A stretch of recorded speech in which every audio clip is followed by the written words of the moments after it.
Hello, everybody. Welcome to a special evening edition of Next Economy Live. We have a treat for you this evening, and I am going to turn it over to our moderator in just a moment, who will introduce our panelists tonight, and we'll go ahead and share how you can watch the film live with us.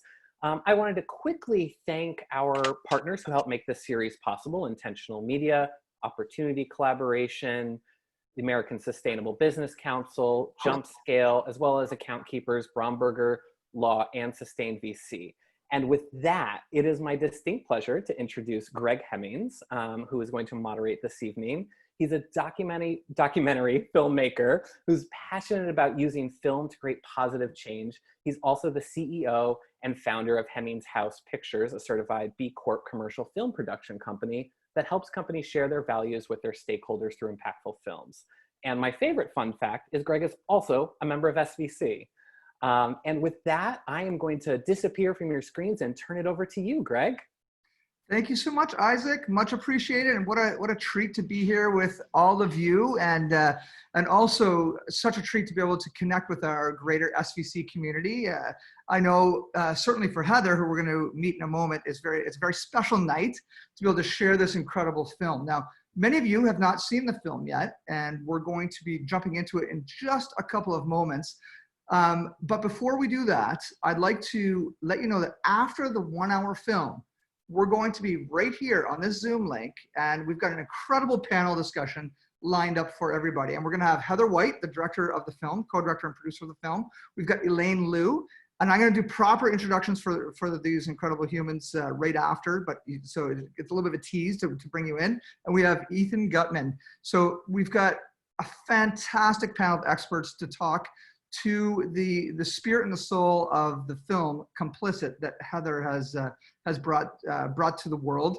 Hemmings House is very proud to be a small part of the film as a couple of the producers, and we also did the sound mix on this film, so we're very excited. One of the important things to note before I pass it over to Heather is we're going to have two screens going on. Okay, so essentially we're going to leave this Zoom link on, and we're all going to kind of go mute and take our pretty faces off. But we're going to have the comment section open. So if anybody has any questions or comments or dialogue during the film, just go for it. And in a moment, of course, Isaac is also going to show us the link for us to go watch the film at the exact same time.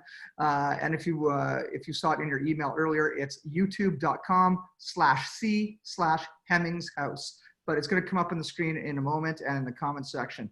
So with that, I really want to bring in the star of the evening, Heather White, who is the renegade who is able to actually get cameras into places that nobody else has to bring this very important story to light. Heather, why don't you give an introduction to Complicit? Okay, great. Thank you, Greg. And thank you, Greg and Isaac, very much for working out the tech and helping make this evening happen. I really appreciate it, and all the other wonderful support you gave during the making of the film. Just briefly, Complicit actually started out as a book that I was researching in China, but the issues that my colleague and I discovered, my co-director Lin Zhang, and I discovered our first month there doing the research for the book, we decided that we were going to have to make a documentary film because we wanted to get the message out to people as soon as possible around the world and connect with global campaigns to start raising awareness around what's happening in technology factories with respect to worker health and safety. I'm incredibly indebted to SVC in particular. We couldn't have made Complicit without it, or if we had, it would have been released even years later than it was. It took us 4 years, as it was, which was fine because we discovered so many more important issues and exposés that we were able to share with journalists around the world during the course of those 4 years. But just to briefly document how important it is when SVC members can get together and work on a campaign in unison. I was at a meeting of SVC in 2013 in April, and we were able to raise $50,000 the first night, which enabled us to start the campaign and also to make a trailer that's 9 minutes long that received 1.2 million views on YouTube, and also over 300 news articles around the world. And then just from donations from SVC members, we raised another 55,000. And that helped us a lot with production, getting toward the end, because as first-time filmmakers, we weren't even sure we were going to be able to finish it. And then we got an additional 30,000 from SVC supporters for our post-production debt. So it's been amazing. We were able to get the film made.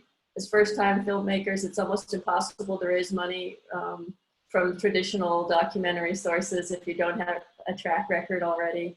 And then to be able to work on the campaign with Green America, which is also an SVC member, to put pressure on Apple and other companies. Apple ultimately agreed to ban benzene and hexane, which are the two chemicals we focus on in the film. So this has really been an SVC success story, and I want to thank everybody again for all your support over these years. It's been quite a few years now.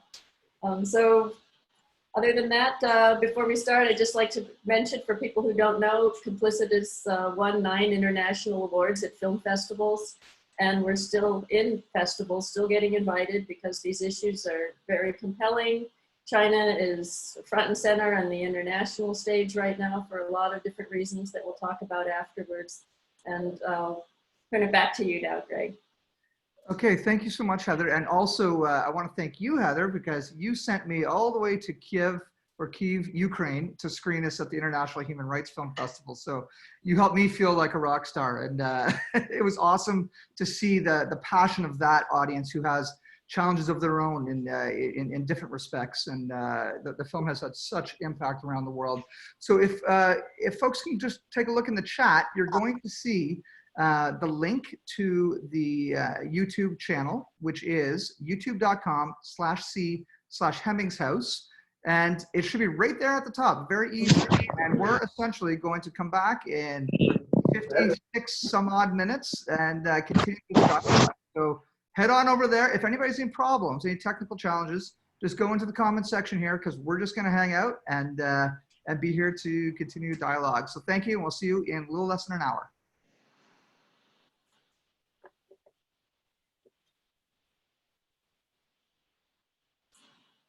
Screened film screening on Zoom and YouTube.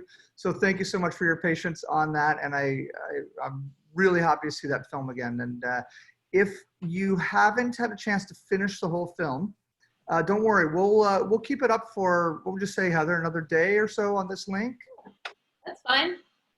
Okay, yeah. So that's we got the permission from the director. We'll keep it up. So feel free to continue watching it. So Heather, listen, before we start, oh no, actually, how about this? Before I even ask you your question, let me do a proper introduction to this incredible panel. So first of all, Heather, we've already met you a little bit, but I'd like to go a little bit deeper into your credentials. You're the co-director and producer. You began working on Complicit while a network fellow at Harvard University's Safra Center for Ethics. You are the founder of Verite.org, a nonprofit organization recognized for its groundbreaking research on global supply chain monitoring of labor standards and risk management. So a perfect storyteller to bring this film. So welcome to the panel, Heather. Much appreciated. Our friend Ethan, who is on my right of the screen, Ethan Gutman, is author, investigative journalist, award-winning China analyst, and human rights investigator, a research fellow in China studies for the Victims of Communism Memorial Foundation, and the author of Losing the New China and the Slaughter. And then we have Elaine Liu, who is a program officer at China Labor Watch. And CLW is a New York-based NGO advocating for workers' rights in China. CLW conducts undercover investigations into the factories of some of the largest multinational brand companies. CLW also creates reports for these investigations, educates the international community on supply chain labor issues, and pressures corporations to improve conditions for the workers. So thank you for everything you do, Elaine. We're really excited to hear more from you in a moment.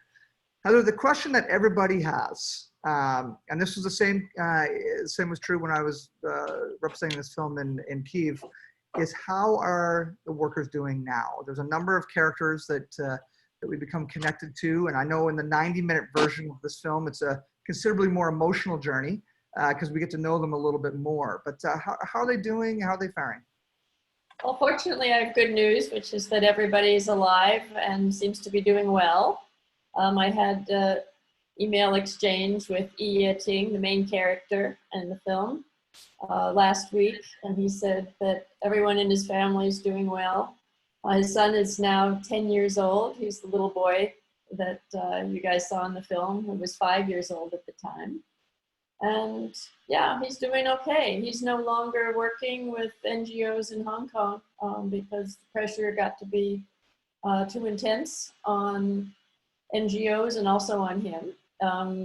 When he was able to, he was able to come to the Europe premiere of Complicit in Switzerland.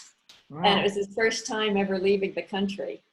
And there was a group in Switzerland that had been doing a lot of campaigning, and they were very excited about the film, and they actually offered to fly him to the film festival in Geneva. But he was in the hospital that week. And as it turned out, he said, okay, I'm going to be able to get out of the hospital, and I've got just a little backpack with me, but I'll go straight from the hospital to the airport, and we'll see if I'm allowed to leave, because I don't know how much you saw in this film, but he was blocked from leaving the country to be able to attend some meetings during the course of our filming outside in California, and also he was prevented from going to the meeting in Amsterdam. So he managed to just kind of slip below the radar that day and had a great time. We spent 3 days together. My husband, who speaks a little Chinese, took him around the city, and he had just, I've got some really great pictures I'll post later, but when he got back, the secret police went to his home and said, oh, we heard you've been traveling abroad. What were you doing? And he said, oh, I am featured in a film, and I went for the premiere in Switzerland. And they said, oh, well, let us take a look at that film. Do you have a copy of it? And he said, well, I happen to have a copy on my laptop. And so they just sat down and watched the whole film from start to finish. And then they just left without saying anything. No further harassment. Wow. No negative comments or threats. They just kind of were blown away by it, he said, and then they just took their leave. And that was basically it in terms of him getting any more attention or visits from the secret police, which was great. And then also the father of Ming Kun Peng, the young man who committed suicide in the film, he became very close with Yi Ting, and the family officially adopted him in 2017. So now he's officially a member of the family, which is what a nice, good very news. sweet ending. Yeah. Yeah. And then the girls are back in their villages, not working in factories after being in the hospital for 2 years, in some cases longer than that, in the case of Xiaoya, but they're also doing well. Thanks, Heather. And it's interesting to hear about that experience of the deep surveillance, if you will, and the, you know, in a way, the forcing of sharing that information. And I think that's a nice segue over to Ethan, who really has been exploring how Western companies are truly complicit in a lot of the abuses that are happening right now. And we as consumers are supporting these companies that are actually supporting surveillance and other human rights issues in China. So Ethan, I don't even have a question for you. I just know you're going to launch right into it. Good. If you don't have a question, then I can just carry on and lean into the microphone for 5 hours like Fidel Castro. Okay, right. Now, I just wanted to say something kind of personal about this. You know, in my experience interviewing victims, and I do that a lot, the most beautiful words in the English language appear to be, tell me about your childhood. The reason for that is these are words that say, you're not just a victim to me. You're somebody real and substantial. And as a writer, it's relatively easy to do that. In film with cameras and schedules, you have to work that much harder to put the human back into human rights, not the representation of the human, but the actual human. And I think that's what Complicit does. This is what I love really about the film. And I also respect this film because I know that it's true. And the example, Greg, you were just giving was Western corporate involvement in surveillance. So my first book was about that, Losing Video to China. Western companies being used to construct China's big brother internet. And again, this is not just censorship. This is not about, oh, they can't look at CNN. No, that's not really the problem here. Though Yahoo did a good job of setting the pace and sort of saying we're going to censor certain articles which are offensive to China or offends the Communist Party leadership. But surveillance was always the key, and Cisco created the special firewalls, the basic techniques of surveillance. And I'm cutting a long story short to say Microsoft put up a very noble fight initially to avoid this kind of thing, but eventually ended up working with the Public Security Bureau. This is of China, and this is a fact. This is the world that we now inhabit, that this unholy alliance created, because we're on a platform tonight that censored Joe Feng Shou, who basically is, well, he's a survivor of Tiananmen. He was holding a meeting not unlike this one about the future of China after Tiananmen and so forth. And it just simply censored, just taken off. And suddenly his Zoom accounts didn't exist anymore. Now, this is also a platform that likes to access your calendar, and he does occasionally route that information through China. This is a fact. So I'm not really complaining because we're all using it. We all sort of like this platform a lot, but we have a problem, right? The other thing I wanted to point out was the children of complicit. Like, where are they today, in a sense, the kind of workers that we saw in that film? And today, a lot of them are Uyghurs. That is, Uyghurs are really about 15 million people live in Northwest China in basically very desert-like conditions. They have a Turkic language. They're culturally and ethnically Central Asian.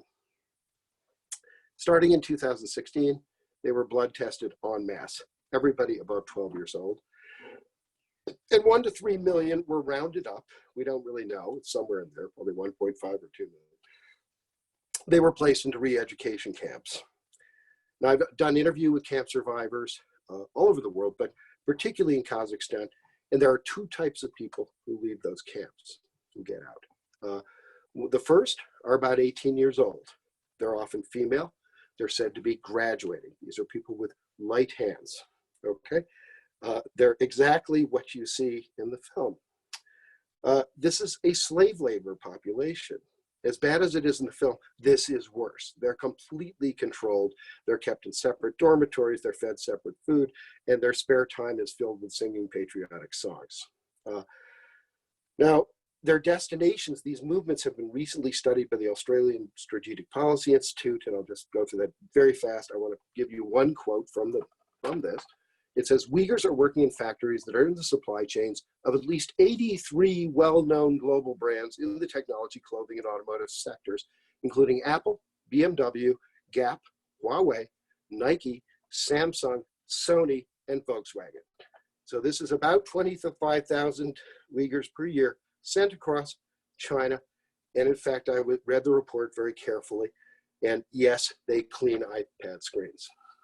That's what they do. Now, the other thing they do is COVID-19 work. They are sent into the hospitals. They were sent into Hubei, and they were sent into Wuhan to do the grunt work during the worst of the crisis.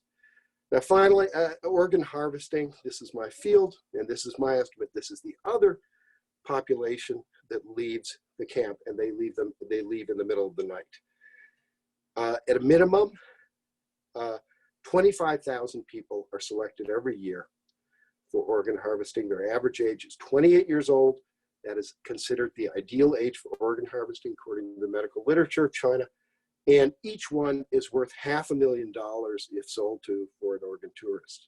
In other words, if you cut them up correctly, you can make that kind of money.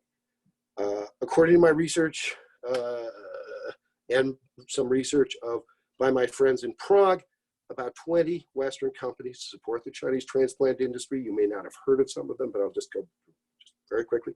Roche and Novartis of Switzerland. You may have heard of these companies. They do immunosuppressant testing, and they also do drugs. Intuitive Surgical of the US, they make Da Vinci robots, which actually can perform kidney operations. Medtronic of the US, they oxygenate organs, both during live organ harvesting. It's called ECMO, and Organ Ox of the UK, which keeps those organs warm after you harvest them. Now, I just conclude with this. You know, years ago,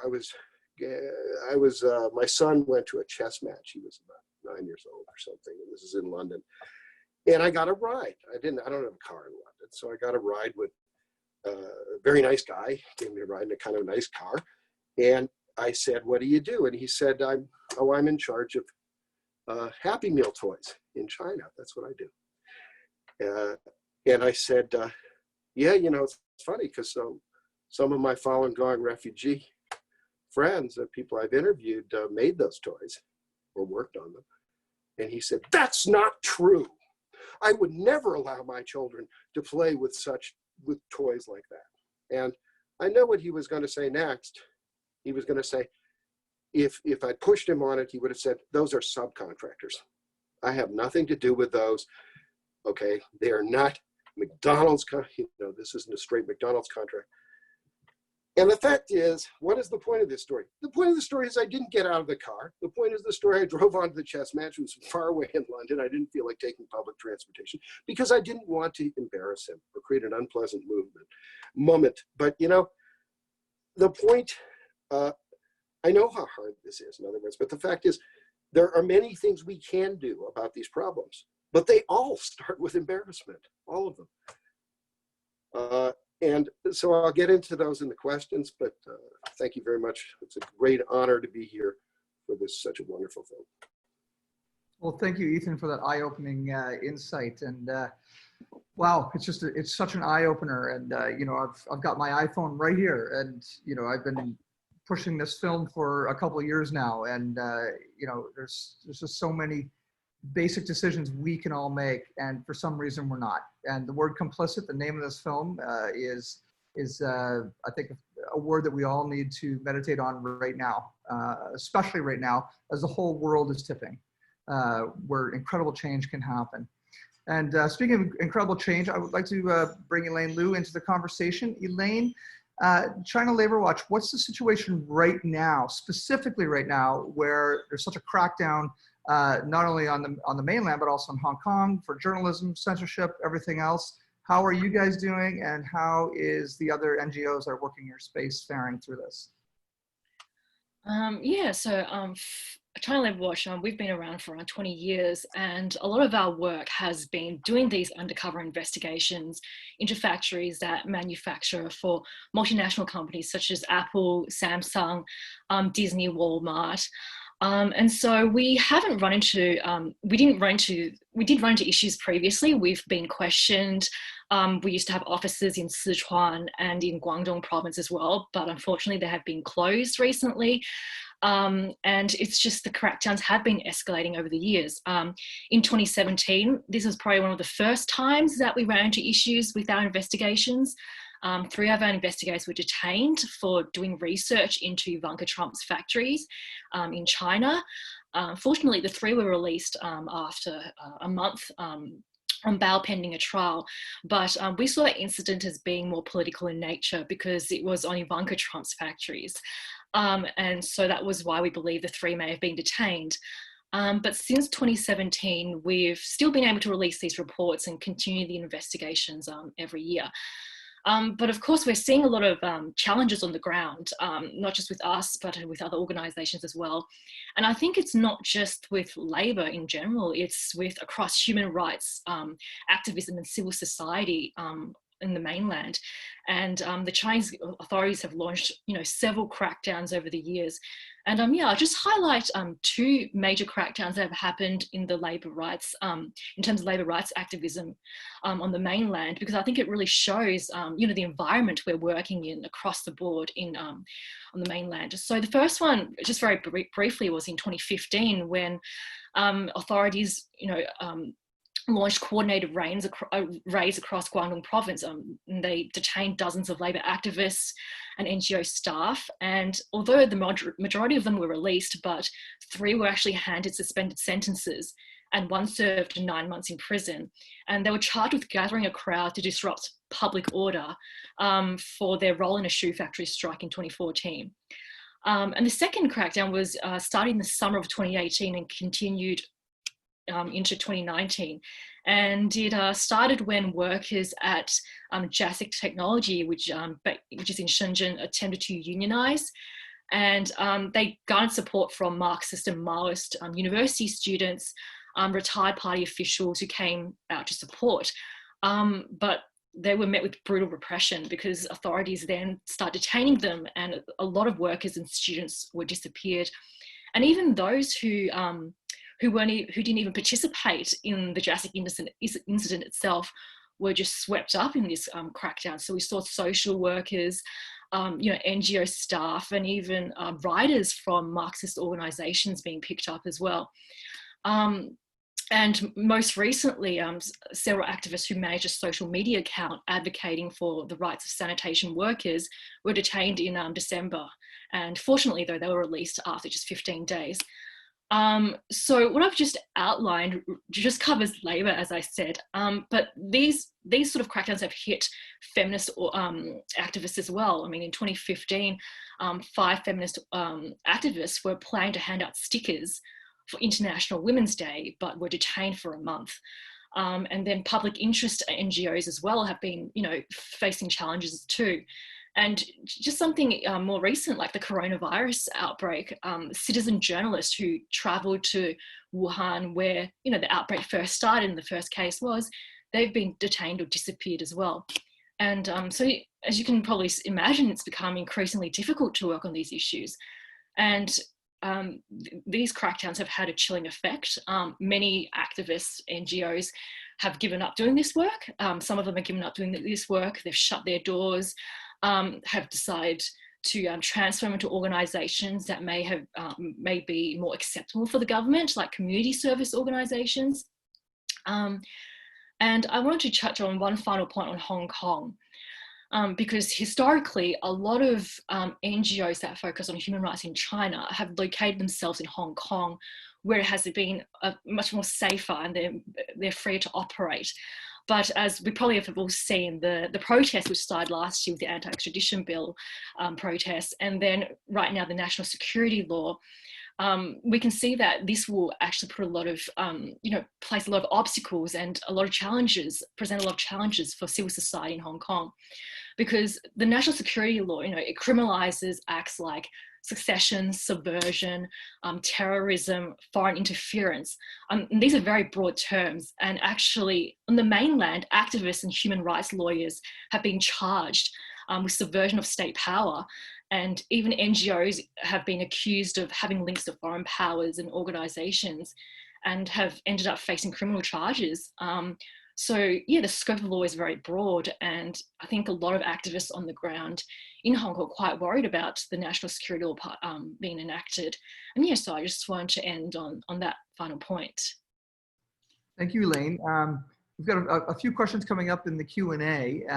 One thing I'd like to fold back for all 3 of you is to talk a little bit solutions, like some real things that we can do as consumers and as business leaders. So maybe you could just put some thought into that as we go into some other questions and before we close up. And just for those of us who are watching, we're probably gonna go for another 15, 20 minutes. Ethan, the first question is, why does the Communist Party so violently oppress Chinese Christians and Muslims? Well, I think it's not just Christians and Muslims, it's obviously Falun Gong as well, and Tibetans. Any religion which is not in their control is the most disturbing thing. The other thing, of course, is size plays a role here as well. Falun Gong, at one point, it was estimated internally, by internal estimates of the Chinese Public Security Bureau, 70 million. That's a remarkable number. I mean, everybody pretty much knew somebody who was Falun Gong in China at that time. This in the beginning of the persecution, so going back to 1999, the House Christian movement became enormous. absolutely overwhelming. It sort of was the next thing to really pick up speed. The house Christian movement is very atomized, so it doesn't. It's very hard to attack. But there's this sort of visuals you constantly see of churches being knocked down, and that's certainly true. The Uyghurs, that's partly it's a separatist movement. There, I disagree in a sense that it's as much based on religion. My research is very conclusive. The level of rape in the camps and in the prisons of Xinjiang is off the charts. I've heard stories that I simply can't get out of my mind, and I'm a pretty thick-skinned guy. I intend to come out with it, but I can't imagine rapes under these circumstances unless there's a racial element. I'm just going to put it that way. So I think we are dealing with, in fact, every group has its own, and I'm not really as much of an expert. I think Heather pointed out I'm not as much of an expert on the Tibetans. But I think there's a bit of ethnic cleansing going on there as well. I would argue that. Elaine, going to the question I asked earlier, what are some actionable items that our viewers tonight can meditate on to start immediately to start depowering that power structure, if you will? Yeah, I think it's definitely something that a lot of us who work on this field think about as well. I think definitely, finding out more about what's happening, in China in terms of these working conditions is very important. And that's what, not just our organization, a lot of other NGOs try to bring to light what's been happening on the ground and just being educated about that, having those conversations with people too. But also one of the things we've been thinking about is trying to push governments to actually enact laws which may even prohibit the importing products which are made using, where they use, terrible working conditions in their supply chains. I know the US has one on slavery, I think on forced labor. And also France has a law called the due vigilance law, where you can potentially sue multinational companies for any rights abuses happening in their supply chain. And so, I think if we can just push governments to, enact these laws, then we can that may be a starting point, actually. Yeah. Yeah, and that's great. And I actually just saw a question come in from Lori, pretty much asking the same thing. What is it beyond banning toxic chemicals and working environments in China that we can do to make a change? If the US brings manufacturing back home, as proposed, we'd use robotics, which doesn't create many jobs. So it feels like there's clearly a macroeconomic issue that everybody's going to be discussing. But at what point do we say jobs that harm people up the supply chain are jobs that should not be had? Is that a fair goal, or is that would we see a future with that reality? Ethan? Yeah, I mean, you think of the Bhopal disaster in India, right? Union Carbide and so forth. It's not like you could hide these things in a relatively free society like India. If you have a free press, these things will get sorted out one way or the other. I mean, Bhopal was a terrible disaster, but the point is, right now, Apple is moving to India, or it's moved 20%, says it's moving 20% of its assets, production assets, to India. I'd like to encourage that. I have much more confidence that these kinds of unhealthy conditions will be solved in a country like India in a way they won't be solved in China, where there's absolutely no free information and the censorship is wraparound. Heather, your ability to get cameras into places that nobody's ever done before, some people are curious about that. What was the process, and what did you learn, and did you feel that you were in danger at any time? Generally, I didn't feel we were in danger, but we had a lot of challenges into getting into various places where we filmed. For example, there was a hospital that was holding a lot of workers who had been poisoned by N-hexane that had been reported in the media. They'd been working in Apple facilities.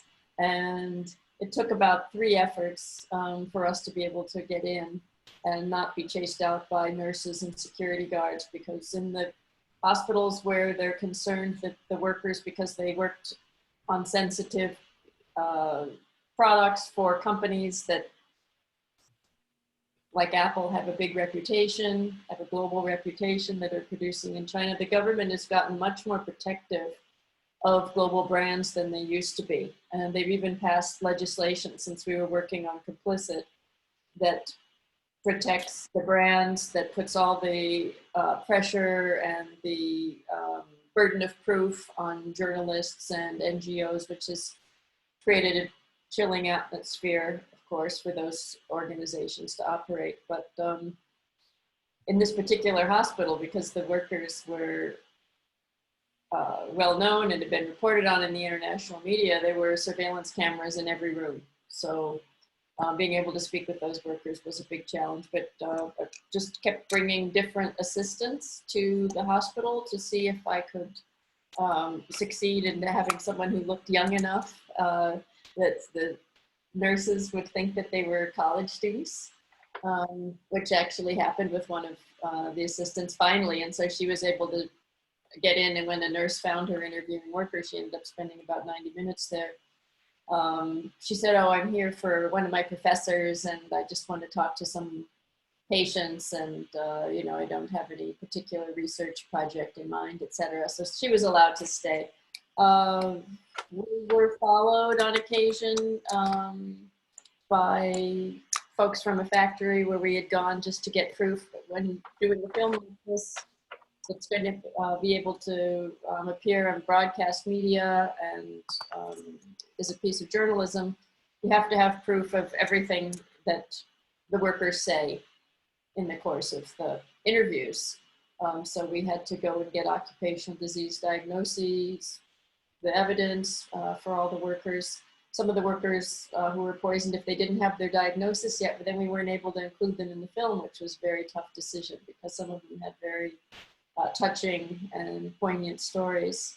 In general, my colleague, co-director Jialing, was able to get into more places than I was, because, of course, being a Westerner, if there's at all a sensitivity or surveillance situation, as soon as a foreigner shows up, then they're going into you know, red alert mode.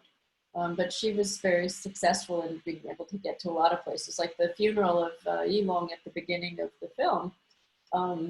That was a very sensitive event, because he had worked for Foxconn, and Foxconn didn't want that information to be shared, photographed, etc. So they actually sent, the local police actually sent representatives 500 miles away to interview Yi Yeting to find out who had filmed Yilong's funeral. Unfortunately, he was able to deflect the questions, and she was able to stay safe. But there generally wasn't too much pressure. They didn't know we were filming. We weren't there officially as journalists. That's always a big issue. If you go in on a journalist visa, then you're immediately assigned people who are going to be watching and following you the whole time. So I was there on a business visa and was able to come in and go out relatively freely without any surveillance. And I speak Chinese, and I've been there more than 30 times before we started filming COMPLICIT. So I was already very comfortable in that environment. And we kept our film crew small. Once the team was locked into a hospital room of the young women who were all together, the 30 of them in a hospital in Guangzhou, but they were able to talk their way out of it and hid the footage and put a blank SG card into the camera and said that they'd just been taking pictures of like stuffed animals. They showed stuffed animals and the little stuffed duck and things that you saw actually in the film, and said that they were just trying to show the courage and the heroism of the gals who had been in the hospital for over a year. The director of the hospital didn't really want to press things, so he said, "Fine, just get the hell out of here, and if you want to come back, get permission from me next time." So we actually even left the door open slightly. So really depends upon what kinds of red alerts the government has, and if they're following you, if they think the project is sensitive. But in our case, we just kept it all below the radar the whole time. Awesome, Heather. Great. And George is George Schmel. Hey, George is asking: have there been any alternatives pursued to the World Trade Organization and/or applicable multilateral treaties? Any of the three of you want to touch on that? I have some updates. There's an initiative called the Binding Treaty for International Human Rights and Corporate Accountability. It can be found online at bindingtreaty.org. I'll type it into the chat in a minute. And that's actually a piece of legislation that's being negotiated in the EU Parliament and will require the signatures of many different governments before it can be signed into actual international law. But if it goes into effect, it will hold accountable the companies who have illegal human rights violations, environmental violations that occur in their supply chains. The companies will be liable back at headquarters for lawsuits. Something along the lines of what happened with the Shell Oil versus Nigeria case, which was the first time that farmers traveled from Africa to Amsterdam, hosted by Friends of the Earth. They had to live there for several months, but in fact, they were able to successfully bring a case forward and win on some counts that Shell had damaged the environment in Nigeria where they were operating, and they're liable for damages. So that's a big event. And also the Swiss government has been discussing, debating, and one of their legislatures has approved a new law that will require that Swiss companies be accountable legally back in Switzerland for what happens in their supplier networks overseas. So that's also quite an interesting development, especially if it is then extended to include any companies that do business in Switzerland. That would be a huge game changer. Fantastic. Two more questions, and then I'm going to bring us to a close. And this is open to the three of you as well. What is Apple's response to this knowledge and also to the film? Of course, it did make some impact, and that question came from Sheila Donahue.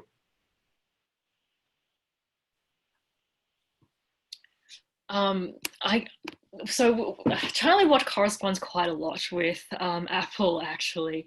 As you saw in the film, it highlighted that we did have a petition, I think it was 4 or 5 years ago, trying to push Apple to ban these toxic chemicals, and they did launch release a statement saying they would. And I mean, in our recent investigations into Apple's supply factories, you know, we actually haven't found any of these toxic chemicals.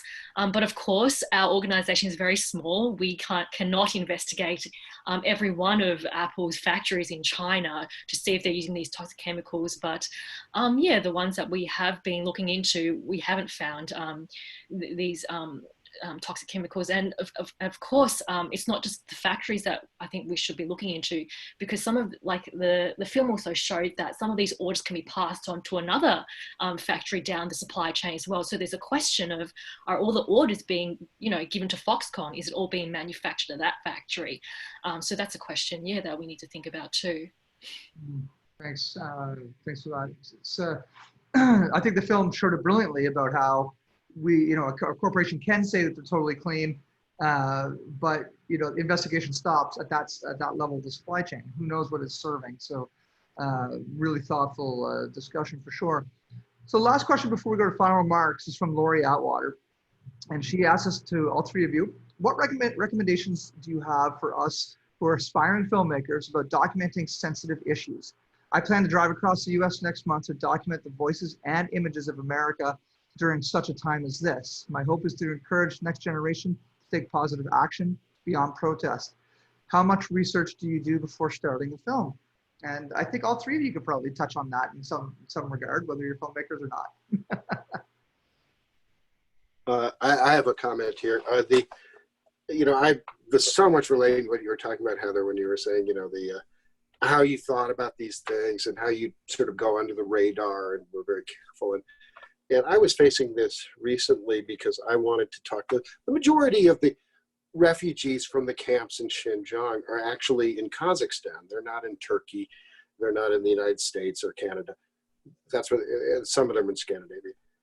so I said, okay, how do I get into Kazakhstan? I mean, I'm kind of a little bit well known now as a writer, and or it's easy to, you know, sort of pick up a computer and just put my name in, not that name, that's wrong, but that's okay. The name there, but Ethan, it's with 2 N's. But the point is, so I said, okay, how am I going to do this and get in without them putting a tail on me, right? And I'm not going to apply for a journalist, you know, sort of pass or something. So the way I chose to do it, it's interesting. She just mentioned driving, because that's how I did it. I drove from Germany all the way to Almaty. And, you know, I put skis on the car. I was with my foster daughter, who's 23, and we just looked sort of, and I had a big beard. We looked like this kind of fun-loving, zany couple, you know. And we still had a lot of trouble at the border crossings, but mainly about bribes and things like that, right? And we were able to get in. Then when we got into Kazakhstan, we turned off all our devices. We drove without GPS. We used a terrible map and a compass. But, you know, that's one way to do it. So at least I'm not really answering her question about filmmaking, but I think the investigative thing is really interesting. And that's how I did it. I'm not saying it's the best way to do it, but it's the way I did it. And it's a one-trick pony. I don't think you can do it any. Yeah, and I think it's very relevant to the question because it's more of the what we call in Canada follow the puck storytelling or research, which is you just go and the story will unfold. And in a way, I think a lot of what Heather did was the same. Elaine, do you want to touch on that as a researcher, digging deep, how to actually get to the story during? I mean, for us, yeah, we definitely when we look into, before we even decide on which factories to look into, we speak to you know, some of the workers, make them, you know, reach out to us and let us know about some of the rights violations that are happening at that factory, and we try to verify first before we actually go out there and, you know, send investigators there. For example, we may have someone just speaking to you know, workers, you know, outside the factory before we actually go and send someone inside, just to understand more about the situation. And then when we do send someone in, of course, we send them in as just a normal worker, and they just work on the factory lines for about 2 weeks, and then they're out. So we try to keep the timing, you know, very short. So instead of having them for a longer time, they're asking questions, especially because, you know, they're living with these workers as well. If they're asking too many questions, then it could get quite suspicious. So that's why we try to keep it very short, and we know exactly what we're going to be looking for when we go inside, because we already sort of know some of the preliminary issues that are at the factory. So that gives us a good overview of what we want to focus on when the investigators actually are inside the factory. Yeah. I'd also like to point out that the issue of trust is a really important one, because if you're going to be talking to people, you want to have allies and people who might actually have a network and folks that they work with who they can introduce to you. It's really important to have credibility, because often folks are not comfortable with strangers coming into the community or into their workplace, or wanting to interview them outside factory gates, because they don't know who they're representing. There's not necessarily any accountability back to anybody, with the information being held confidential, or in the case of our experience with COMPLICIT and the work that I've done over the years, protecting the workers' privacy and confidentiality is utmost. But if you're just coming in from the outside and want to talk to people, often it might be an uphill challenge unless you have some introductions from folks. So for example, I already knew a few of the nonprofit organizations based in Hong Kong, and I knew China Labor Watch before I started working on the film. So it's very helpful to be able to be in touch with them. They might introduce us to workers that they were familiar with, or talk about factories, share their reports with us. That's all part of the research process. So I would urge people to do as much research in advance so they know who the players are and they know what the stakes are. And then also to build trust with people in the communities that they're going into, so that they won't be viewed with suspicion, and they also won't be putting people who may end up being the characters in their film at risk. So that's an amazing point, Heather. And as a documentary filmmaker myself, I think you nailed it. The number one asset for a documentary filmmaker is the ability to create trusting relationships. And that's far more important than getting the right shot. So thank you for that, Heather. So just, this is a little bit more of a popcorn, like 1 or 2 sentence answer, and then we're gonna pull Isaac in to close. Just straight up, what, from all 3 of you, what's the takeaway, to call to action, one thing for us to start thinking about tomorrow morning? Ethan, we'll start with you. You know, my parents were psychologists, so I knew very early on that something had happened in the psychiatric field that meant we couldn't speak to Russian psychiatrists. And the fact was, my parents told me, well, it's because they take people who disagree with their government and put them in mental hospitals and torture them. But this was universal across the entire psychiatric world, starting in the mid-60s, all the way to the 90s. It didn't matter if you were a Democrat or Republican, it didn't matter, and none of that mattered. The World Psychiatric Association would denounce the Soviet Union every year for this. We don't do this with China, okay? But this is precisely what has to happen. You must ostracize the people who are involved in this. If there are surgeons who do organ harvesting, bring down the Magnitsky Act. Don't allow them into the country. On our side, again, it's all about embarrassment. Ask, if you have a doctor, a gynecologist, I don't care who it is, a dentist, ask them, have you ever heard about this organ harvesting in China? Just ask them. This will trickle, it'll be a trickle-up effect. The medical world holds the cards here. And in many ways, we hold the cards. We don't act like it. And I'm not as convinced that we can do that, but you can do that. You can shame the luxury goods market. You can shame Nike. You can shame Apple. You can keep pushing this idea of them moving out and getting to countries which have a free press. So at least we'll have some kind of oversight over this subcontractor issue. Thanks. Elaine. Yeah, I think earlier I did speak a bit about, what we can do as consumers in terms of this, but I want to speak more just broadly about what's happening in China, because I mentioned this in the opening about the crackdowns. I think it's very important to really follow the work of these NGOs who are still continuing to do this sort of work, because I think a lot of them, they know the challenges. Like I said, some people have, stopped doing this sort of activism work, and it's really important to follow their work, show support.